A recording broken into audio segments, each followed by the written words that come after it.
Thank you for the privilege to present today. Our disclosures, Dr. Nguyen is a speaker for Olympus and Endogastric Solutions. Dr. Smith is an educational consultant for Stryker Endoscopy, and we have no other disclosures. On March 12, 2020, COVID-19 was declared a national emergency in the United States. The public health strategy was to flatten the curve to avoid everyone getting sick at the same time, which would overwhelm healthcare resources. In response to this, the American Board of Surgery recommended canceling elective operations on March 3, 2020.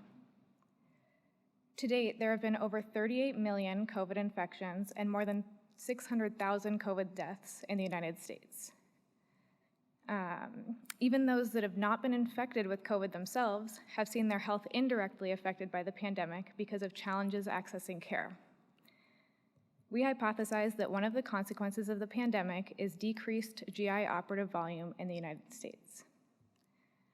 Our primary objective was to determine the changes in volume of common GI operations during the COVID pandemic, including elective, urgent, and cancer operations. We also evaluated whether hospitals with the most COVID admissions were disproportionately affected.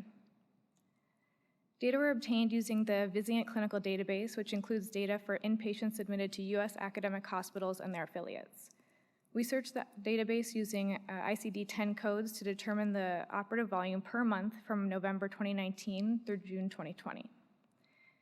We looked at common elective operations, including bariatric surgery and hiatal hernia repairs, urgent operations, including urgent cholecystectomies, appendectomies, and inguinal hernia repairs, and cancer operations, including colectomies, esophagectomies, and gastrectomies for cancer. We also determined the total number of COVID admissions per hospital during the study period. The 25% of hospitals with the most COVID admissions were defined as the top COVID quartile. November 2019 through January 2020 was defined as the pre-COVID period. We evaluated the monthly case volume trends for all hospitals and also separated the hospitals within the top COVID quartile and the hospitals in the bottom 75th percentile of COVID cases. Analysis of variance was used to determine if there were differences in monthly case volumes. We obtained data from 559 hospitals. There was a median of 90 COVID cases per hospital during the study period, with a range from 0 to almost 5,000 cases. Hospitals in the top COVID quartile had 274 or more COVID admissions. And then the month that saw the greatest reduction of all operations was April 2020. Elective operations saw the greatest decline. Bariatric surgery declined by 98%, and hiatal hernias repairs decreased by 96%. Both decreased slightly more at hospitals with the most COVID cases. Interestingly, urgent operations also declined. Urgent cholecystectomies declined by 42%, appendectomies declined by 24%, and urgent inguinal hernia repairs declined by 40%. Again, hospitals with more COVID cases saw a greater decline in the urgent operations. We also found that some cancer operations were affected. Colectomies for cancer declined by 39%. However, esophagectomies and gastrectomies did not decline significantly during the pandemic. Interestingly, though, gastrectomies for cancer did significantly decline by 32%, but that was only among the hospitals most affected by COVID.